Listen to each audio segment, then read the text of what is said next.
축구에서 전반 5분 전과 후반 마지막 끝나기 5분 전이 굉장히 중요합니다. 그때가 골이 가장 많이 나오기 때문입니다.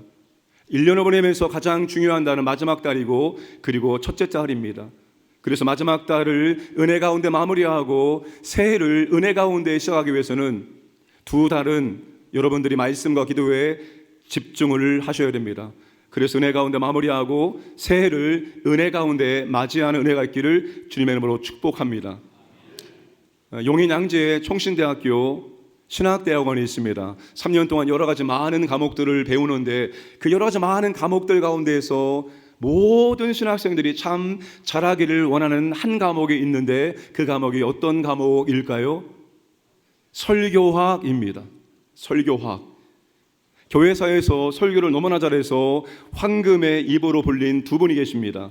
한 분은 교부 크리소스미고 또 다른 분은 찰스 스펄전 목사님이십니다. 다들 크리소스처럼 찰스 스펄전 목사님처럼 설교를 잘하기를 원합니다. 설교학 수업 시간에 설교 실습을 합니다. 제가 있었을 때는 한 반에 한 90여 명이 있었습니다. 그 90여 명의 전도사님들 앞에서 5분 설교를 하는 것입니다. 설교는 지금도 떨리지만 그때는 더 많이 떨면서 5분 설교를 했던 기억이 납니다. 학기가 끝나고 설교학 점수가 나왔는데 설교학 점수가 몇 점이나 나왔을까요? 하나님께서 교만하지도 말고 낙심하지도 말라고 B+를 주셨습니다. 본문은 베드로의 오순절 설교입니다. 사도행전은 설교 혹은 연설이 무려 19번 나옵니다. 굉장한 분량입니다. 설교의 전문이 나오는 것이 아니라 핵심된 요약된 설교가 나오고 있습니다. 설교학 교수님들이 감히 베드로의 설교를 평가했습니다. 그 결과 A, B, C 중에서 과연 베드로의 설교는 몇 점이 나왔을까요? 베드로의 설교는 C가 나왔습니다. 여러분들은 저는 굉장히 감사했어요. 저는 B뿔인데 베드로는 C가 나왔으니 위로가 되었습니다.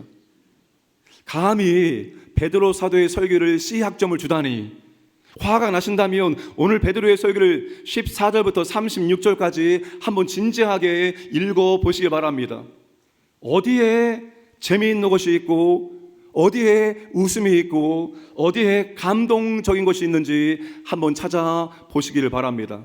베드로의 설교를 육성으로는 들을 수 없지만 듣지는 못했지만 읽기만 해도 감동이 되어서 눈물이 나올 만한 곳, 그런 곳은 보이지가 않습니다.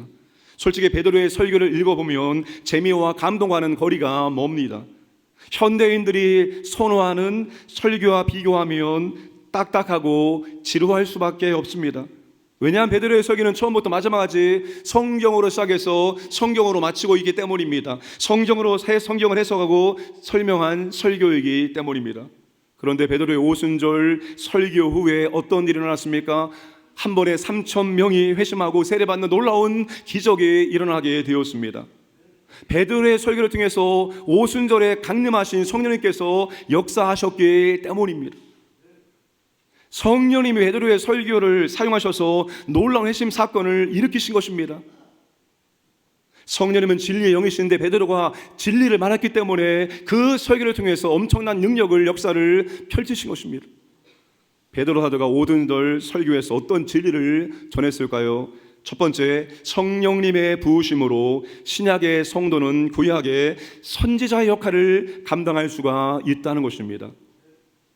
오순절 성령 강림 현장을 본 사람들의 반응은 두 종류로 나뉘었습니다. 소위 은혜 받은 사람들과 은혜 받지 못하는 사람으로 그렇게 나뉘어졌습니다. 은혜 받은 사람들은 각 지방의 언어로 방언을 말하는 120명의 제자들을 보고 신기하고 놀라워했습니다. 은혜 받은 사람들은 성령님의 능력과 성령님의 역사에 대해서 신기하고 놀라워한다는 것입니다. 와, 대단하다. 어떻게 이런 일들이 일어날 수 있을까? 성령님의 역사와 능력에 대해 참 대단하다, 신기하다 이러면서 놀라게 되어지는 것입니다. 그런데 은혜 받지 못하는 사람들은 각 지방의 언어로 방언하는 것을 듣고 시끄럽게 생각합니다. 무슨 소음이 저렇게 크냐? 대낮에 술 취한 것이 아니냐? 여러분, 도시의 교회들이 본당을 어디에 두는가 하면 지상에 두지 아니하고 지하에 둡니다. 본당을 지상에 들면 예배할 때 그 예배의 소리들이 나가니까 안 믿는 사람들이 민원을 거는 거예요. 그래서 아예 본당을 지하에 들어서 이 소리에 대해서 신경을 쓰지 않으려고 하는 것입니다.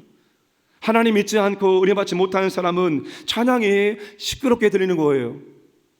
예배가 시끄러운 거예요. 기도가 시끄러운 거예요. 간혹 천주교회에서, 개종화교회에서 기독교로 오시는 분들이 예배를 몇 번 참여한 다음에 도저히 시끄러워서 나는 못 드리겠다, 다시 천주교로 돌아가는 경우가 왕왕 있습니다. 왜 그렇게 시끄럽게 찬양을 부르는 거야? 왜 그렇게 시끄럽게 기도하는 거야? 사랑하는 여러분, 늘 하나님의 은혜 가운데 거하기를 주님의 이름으로 축복합니다. 하나님의 은혜 가운데 거하면 여러분, 이 찬양의 소리가 그냥 소리가 아니죠. 지상의 예배가, 지상의 찬송이 천상의 예배와 천상의 찬송과 연결되어지는 놀라운 찬양입니다. 놀라운 예배입니다.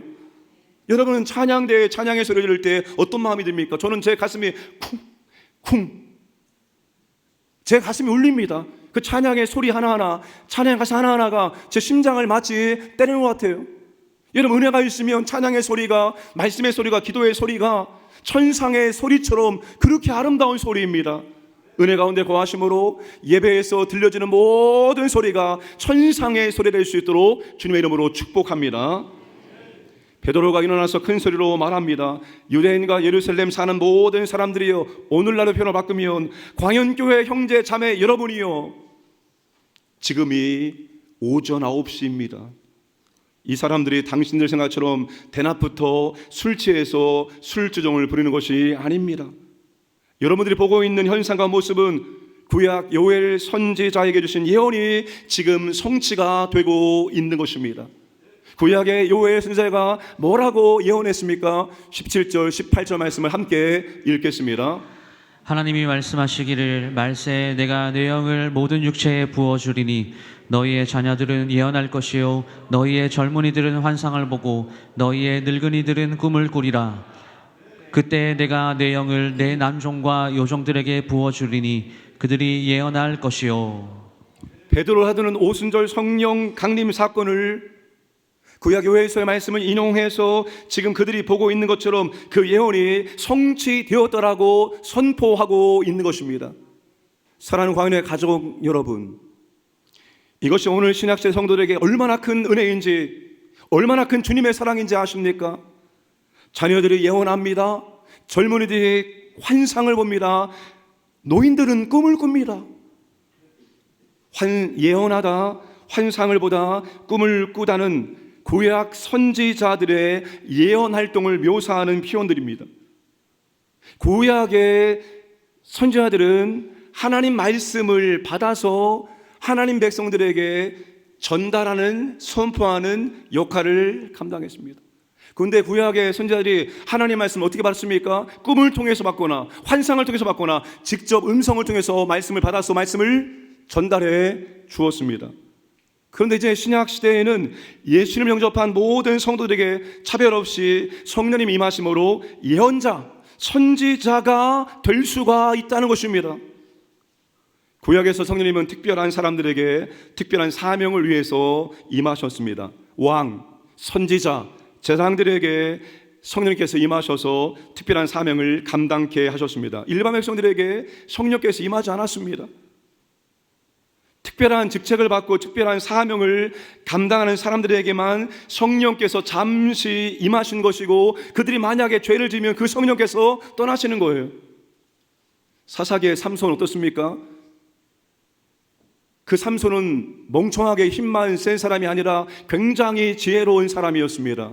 그런데 그가 죄를 지자 성령께서 떠나심으로 그가 머리카락이 잘리고 비참하고 볼품없는 사람으로 전락하게 되었습니다.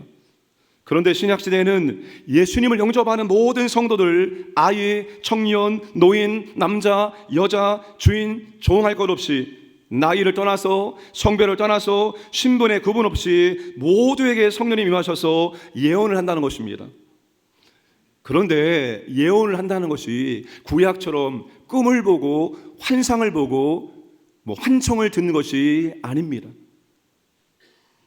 구약 시대는 하나님 말씀이 완성되지 않았기 때문에 그런 방법을 통해서 하나님 말씀을 받게 되었습니다. 근데 신약 시대는 성경이 완성이 되었습니다.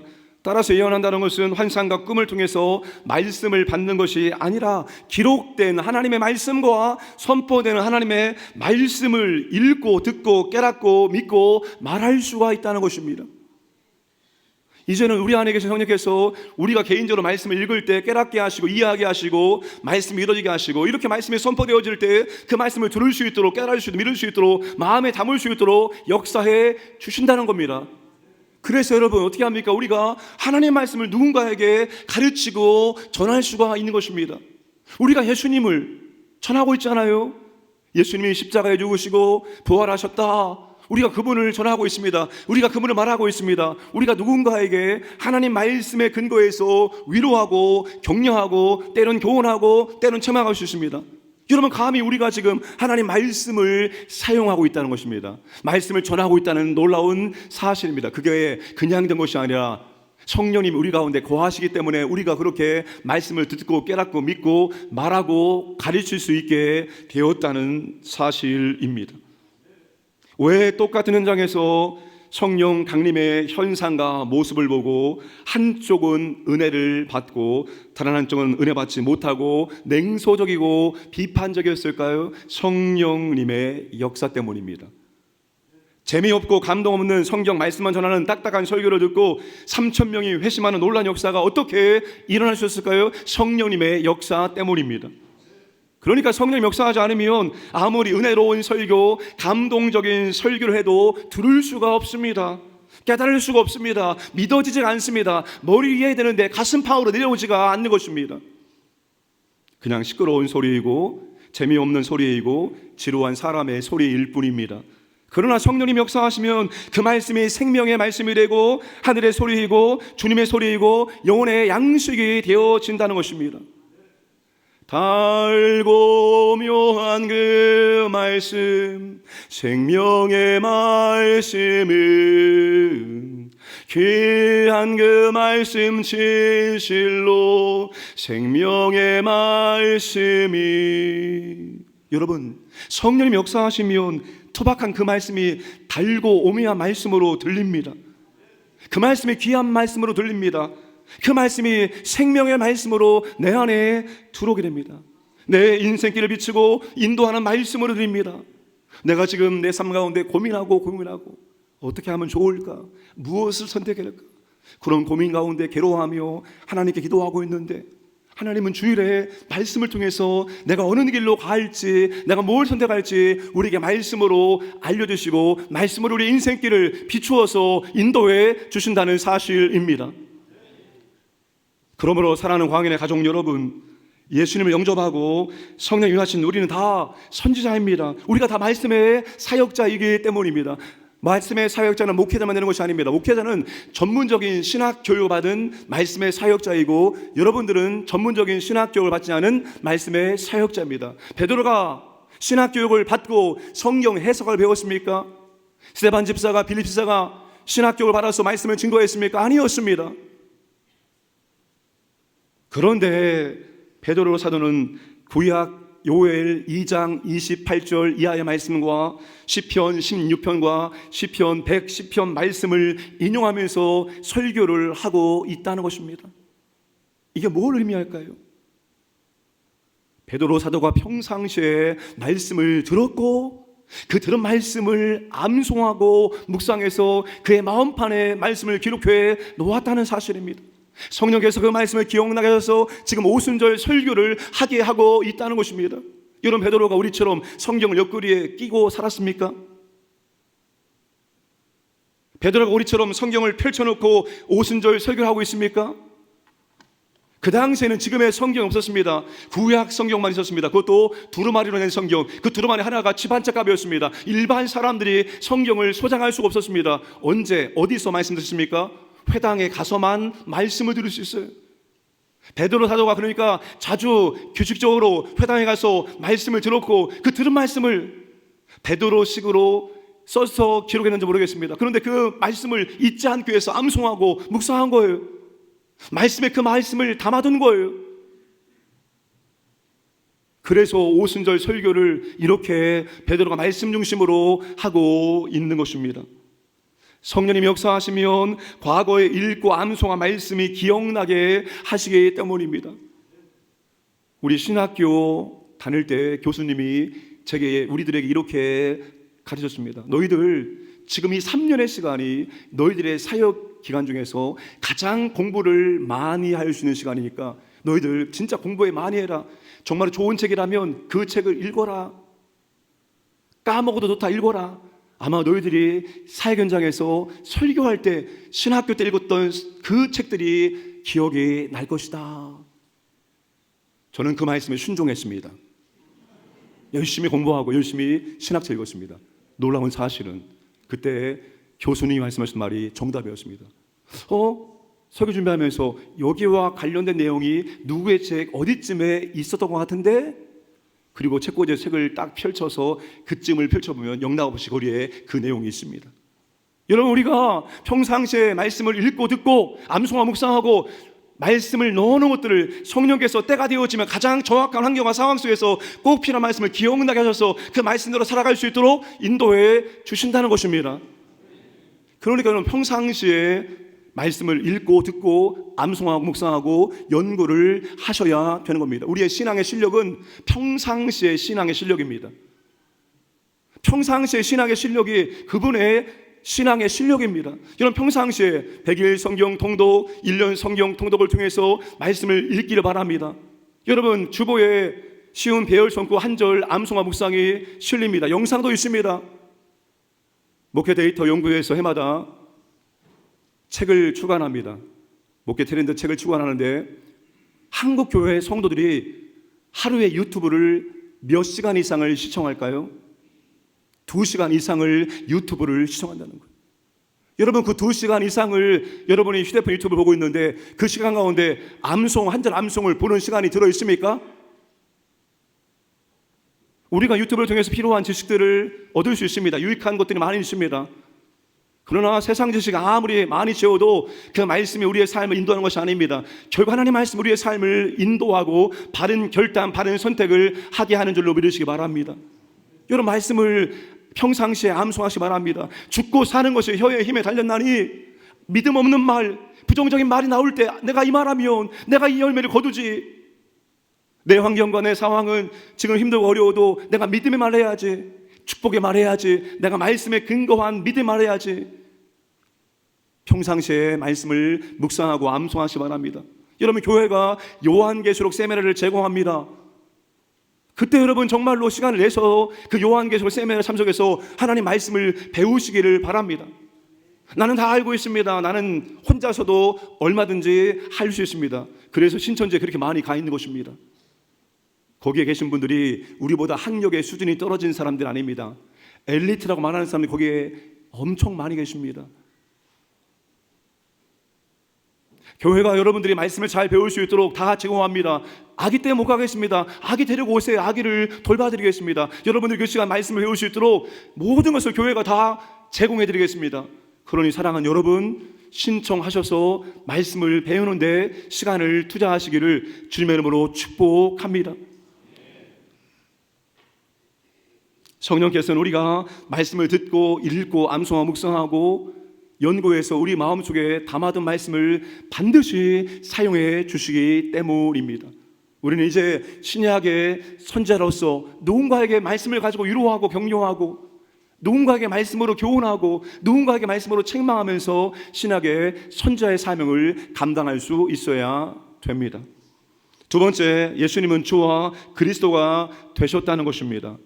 아무리 짧은 설교일지라도 아무리 긴 설교일지라도 설교는 반드시 하나의 결론이 있어야 됩니다.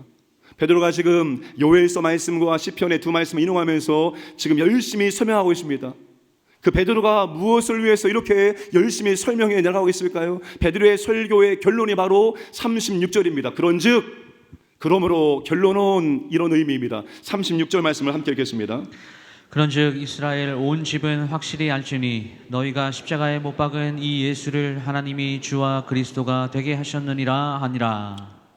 당신들이 로마 정부의 힘을 빌려서 십자가에 죽인 이 예수를 하나님께서 주와 그리스도가 되게 하셨습니다. 이게 베드로의 설교의 결론입니다. 이 결론을 말하기 위해서 베드로 사도는 시편 16편과 시편 110편에 있는 말씀을 인용하면서 그 말씀을 예수님께서 성취하셨다고 선포하고 있습니다. 읽지 않았지만 25절부터 28절까지는 시편 16편 8절부터 11절 말씀을 인용합니다. 다윗의 시입니다. 다윗이 이 부분에서 무엇을 말하는가 하면 부활에 대해서 말하고 있습니다. 27절 함께 읽겠습니다. 이는 내 영혼을 음부에 버리지 아니하시며 주의 거룩한 자로 썩음을 당하지 않게 하실 것임이로다.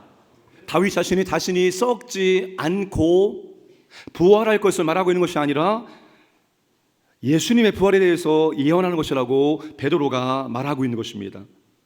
예수님이 주와 그리스도가 된다는 가장 강력한 첫 번째 증거는 바로 주님의 부활에 있습니다. 예수님이 십자가에서 죽으시고 죽음을 이기시고 부활하신 것이 예수님이 주와 그리스도가 되신다는 가장 강력한 첫 번째 증거입니다. 여러분, 예수님이 살아계실 때 제자들에게 내가 십자가에서 죽었다가 다시 살아날 것이다, 3번이나 주님이 진지하게 말씀하셨는데 제자들이 그 말씀을 믿지 않았습니다. 그래서 주님이 붙잡힐 때 그들이 다 도망쳤습니다. 과거의 삶으로 다 돌아갔습니다. 근데 주님이 부활하시고 그들을 찾아오셨습니다. 그들이 부활하신 주님을 보았고 함께 음식을 먹었고 심지어 만지기도 했습니다. 그들이 부활하신 주님 만나자 그들의 삶이 완전히 달라지게 되었습니다. 바울이 고린도 15장에서 우리의 믿음의 근거가 부활이라고 말합니다. 만약에 부활이 없다면 믿음이 헛것이요 거짓말장을 말합니다. 지금 여러분들은 가장 불쌍하신 분들입니다. 이 좋은 날, 이 주일날 여기 나오셔서 예배를 드리시고 그것도 헌금까지 드리면서 예배를 드리고 계시기 때문입니다. 그동안 죽었다가 부활한 사람이 한 사람이라도 있었습니까? 가끔 세상에 이런 일이 병원에서 맥박과 심장이 멈춰서 운명했다고 했는데 살아나는 경우가 있었습니다. 잠시 살아나지만 다시 그들은 죽음을 맞이하게 됩니다. 위대한 성인들이 있습니다. 그 위대한 성인들의 가르침이 유익하기 때문에 지금도 우리는 위대한 성인들의 그런 가르침들을 배우고 있습니다. 그러나 그분들은 위대한 성인들은 될 수 있어도 그리스도는 될 수 없습니다. 왜냐하면 자기 생명 하나도 감당하지 못하고 결국 다 죽었기 때문입니다. 베드로가 29절에서 다윗을 가리켜서 그것을 말하고 있는 거예요. 다윗이 위대한 왕이죠. 엄청난 왕이죠. 그럴지라도 다윗은 죽었다는 것입니다. 29절 말씀, 형제들아 내가 조상 다윗에 대하여 담대히 말할 수 있노니 다윗이 죽어 장사되어 그 묘가 오늘까지 우리 중에 있도다. 다윗이 16편에 죽었다 살아나는 사람이 자기 자신이었다면 다윗의 묘는 없어야 됩니다. 그런데 다윗은 죽었습니다. 그리고 다윗의 묘는 존재합니다. 그러니 이 말씀은 다윗에 대한 말씀이 아니라 다윗이 예수님의 부활에 대해서 예언한 것이라고 베드로가 말하고 있습니다. 죽음을 이기시고 부활하신 분은 인류 역사에서 예수님밖에 없습니다. 예수님이 죽음에서 부활하신 이유는 예수님이 그리스도가 되시기 때문입니다. 여러분, 그리스도는 이름이 아닙니다. 직책입니다. 메시아는 히브리어이고 그리스도는 헬라어입니다. 똑같은 뜻입니다. 기름 부음 받은 자. 하나님께서 구약에서 누구에게 기름 부었습니까? 특별한 직책을, 특별한 사명을 감당할 사람에게 기름 붓습니다. 예수님이 이 땅에 그리스도 오신 이유는 특별한 사명을 감당하기 위해서. 어떤 사명입니까? 죄의 문제를 해결하기 위해서, 사망을 깨트리기 위해서, 그 사명 감당하기 위해서 주님께서 이 땅에 그리스도로 오셨습니다. 그리고 주님께서 죄와 사망 권세를 완전히 깨트리시고 주님이 죄의 문제를 모두 다 해결해 놓으셨습니다. 주님이 죄를 이겼기 때문에, 사망을 이겼기 때문에 주님이 3일 만에 다시 부활하실 수 있었던 것입니다. 그러므로 부활이 예수님의 주와 그리스도의심의 강력한 증거입니다. 베드로 사도는 시편 110편 1절 말씀을 인용해서 예수님이 하나님 보좌 우편을 앉으신 만왕의 왕 되심을 또한 선포합니다. 34절 35절 말씀 함께 읽겠습니다. 다윗은 하늘에 올라가지 못하였으나 친히 말하여 이르되 주께서 내 주에게 말씀하시기를 내가 내 원수로 내 발등상이 되게 하기까지 너는 내 우편에 앉아있으라 하셨도다 하였으니. 예수님의 주와 그리스도 되심의 두 번째 강력한 증거는 예수님이 천상의 통치자가 되셨다는 것입니다. 예수님의 천상의 통치자가 되셨고, 예수님의 천상의 통치의 첫 번째 하신 일이 무엇입니까? 바로 그 보좌에 앉으셔서 우리에게 가장 좋은 선물인 성령님을 우리 가운데 내려주심으로 예수 믿는 모든 사람에게 성령님 임하시게, 내주하시게 만들어 주신 것입니다. 그래서 오순절 성령 강림 사건은 예수님이 하늘 보좌 우편에서 하늘의 통치를 시작하셨음을 공포한 사건입니다. 사랑하는 광연의 가족 여러분, 베드로의 오순절 설교는 성경으로 시작해서 성경으로 끝납니다. 베드로의 오순절 설교가 어디로, 누구에게로 향하고 있습니까? 바로 우리 구주 예수 그리스도를 향하고 있습니다. 예수님의 주와 그리스도가 되신다는 것이 베드로의 설교의 초점이고 결론입니다. 베드로는 우리 모두를 주와 그리스도가 되시는 예수님을 주목하게 만듭니다. 우리를 예수님 앞에 세웁니다. 우리를 주님 앞에 무릎을 꿇게 만듭니다. 그리고 예수님이 나의 주요, 나의 그리스도이심을 고백하게 만듭니다. 이렇게 베드로의 오순절 설교는 우리를 주와 그리스도 되시는 예수님께로 인도합니다. 예수님이 나의 주, 나의 그리스도, 나의 왕 되심을 인정하고 고백하게 만들고 있습니다. 오늘 우리는 설교를 들을 때마다 예수님 앞에 서야 되는 것입니다. 예수님의 주 되심을 고백하며 인정을 해야 되는 것입니다. 예수님이 나의 주인이 되십니다. 예수님이 나의 통치자 되십니다. 예수님이 나의 죄의 문제를 해결하시는 나의 구세주가 되십니다. 나의 그리스도이십니다라고 우리는 인정하고 고백을 해야 됩니다. 저는 베드로의 설교를 통해서 저의 설교에 대해서 고민하지 않을 수가 없었습니다. 저의 설교 안에 그리스도가 들어있는가? 제 설교를 들으면 성도님들이 그리스도를 생각할 수 있는가? 설교를 듣고 그리스도 앞에 서게 만드는가? 그리스도 앞에 무릎 꿇게 만드는가? 그리스도를 주라고, 그리스도를 그리스도라고 고백하게 만들고 있는가? 만약 그렇게 하지 못한다면 아무리 눈물과 감동 있는 설교일지라도 그 설교는 상담 설교, 감동 설교는 될 수 있을지라도 그리스도 중심의 설교는 될 수 없기 때문입니다. 제 소망은 설교 안에 예수 그리스도가 항상 있게 하는 것입니다. 그 설교를 듣는 성도들이 주님을 바라보게 만들고 주님 앞에 나아가고 주님 앞에 무릎 꿇고 주님은 나의 주, 나의 왕, 나의 그리스도십니다 고백하게 만드는 것입니다. 여러분, 제가 그런 설교가 될 수 있도록 여러분 기도해 주시기를 바랍니다. 목사님 설교가 빨라요. 목사님 설교가 길어요. 목사님 설교가 톤이 높아요. 압니다, 여러분. 알아요, 여러분. 자하고 있어요. 주기별로 저는 새벽 기도는 늘 제가 모니터합니다. 모니터. 그리고 주일 설교도 계속해서 제가 모니터링 하고 있어요. 여전히 빠르구나. 저는 느끼고 있습니다. 다시 스피치학원 가야 되겠구나. 이런 마음이 있어요. 노력하고 연습할 겁니다. 그러나 사랑하는 여러분, 그럴 때 여러분, 하나님 아버지, 우리 목사님의 설교 안에 예수 그리스도가 있게 해주셔서 우리 목사님의 설교를 듣는 모든 심령들마다 주님 바라보게 하시고 주님 앞에 나아가게 만들고 주님 앞에 무릎 꿇게 만들고 주님이 나의 주인입니다, 나의 왕입니다, 나의 그리스도입니다 고백할 수 있는 만드는 설교를 할 수 있도록 그런 설교자로 사용해 주옵소서라고 여러분 기도해 주시기를 바랍니다. 감사합니다. 설교의 대가라고 할 수 있는 영국의 로이드 존스 목사님이 목사와 설교라는 책에서 이렇게 말했습니다.